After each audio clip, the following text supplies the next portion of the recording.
నమస్తే, నేను మీ JK. Welcome to Hasa TV.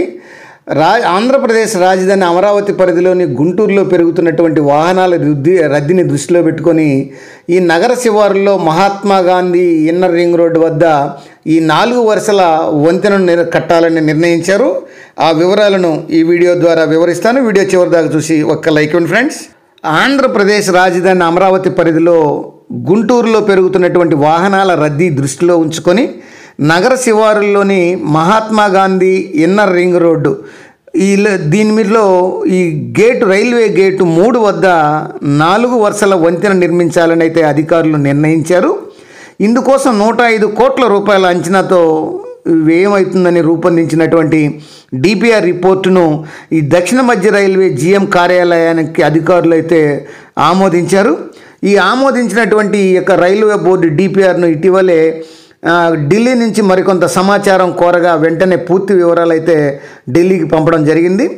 దీంతో 105 కోట్లు మంజూరు చేస్తూ ఉత్తర్వులనే రానున్నట్లు అధికారులు అయితే అంచనా వేస్తున్నారు. ఈ మొత్తాన్ని రైల్వే శాఖ భరించనుంది. ఈ వంతెన నిర్మాణానికి డిపిఆర్ రిపోర్టు తయారు చేయడం, అనుమతులు పొందడానికి ఈ మండల రైల్వే అధికారులు కూడా దీనికి శ్రద్ధ చూపారని యొక్క అర్థమవుతుంది.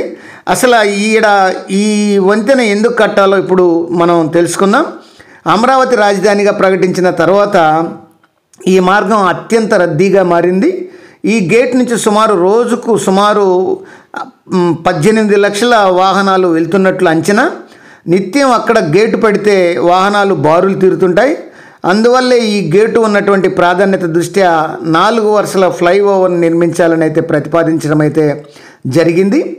గుంటూరు నుంచి విజయవాడ వెళ్ళే ప్రధాన రైల్వే మార్గం కావడంతో నిత్యం ఈ గేటు మీదుగా పెద్ద ఎత్తున రైళ్ల రాకపోకలు సాగుతున్నాయి. రైలు వచ్చిన ప్రతిసారి గేటు వేసి రైలు వెళ్ళిన తర్వాత తీస్తారు. దీంతో ప్రతిసారి అక్కడ కిలోమీటర్ల కొద్దీ వాహనాలు ఆగిపోతుంటాయి. ఇక ఇది 3వ దశ ఇన్నర్ రింగ్ రోడ్డు నిర్మాణ పనులు చేపట్టి ఈ రహదారిని పేరేచెర్ల జంక్షన్ వరకు కలపనున్నారు.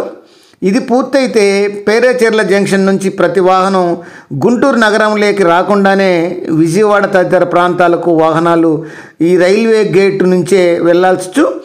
దీంతో మరింత రద్దీ పెరుగుతుంది. అందువల్ల అత్యవసరంగా ఈ గేటు వద్ద ఈ వంతెన నిర్మించాలని అధికారులు అయితే భావిస్తున్నారు. అందుకయ్యే ఖర్చు మొత్తం కూడా రైల్వే శాఖ భరాయిస్తున్నందున నిధుల కొరత లేనందున నిర్మాణ పనులు వేగంగా జరిగేటువంటి అవకాశం ఉంది. ఈ ఆర్ఓబి నిర్మాణానికి భూసేకరణ చేయాల్సినటువంటి అవసరం లేదని అధికారులు చెప్తున్నారు. ఇక్కడ ఉన్నటువంటి రైల్వే రాష్ట్ర ప్రభుత్వ సంస్థలోనే ఈ వంతెన నిర్మించే విధంగా అంచనాలు తయారు చేశారు. అందువల్లే తక్కువ ఖర్చుతో నిర్మాణ పనులు పూర్తి చేయొచ్చని నివేదికలో పొందుపరిచారు. ఆటోనగర్ వెళ్ళేటువంటి ప్రధాన రహదారిలోని పెట్రోల్ బంకు నుంచి ఈ వంతెన పనులు ప్రారంభం కానున్నాయి.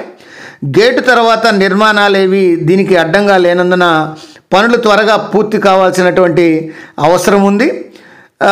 ఇది ఈ యొక్క గుంటూరు అమరావతి పరిధిలో పెరుగుతున్నటువంటి వాహనాల రద్దీని ఉంచుకొని ఈ inner ring road railway gate 3 వద్ద 4 వరుసల వంతెన నిర్మించాలన్నటువంటి ప్రతిపాదన గురించి మరొక అంశంతో మళ్ళీ మీ ముందుంటాను ఫ్రెండ్స్.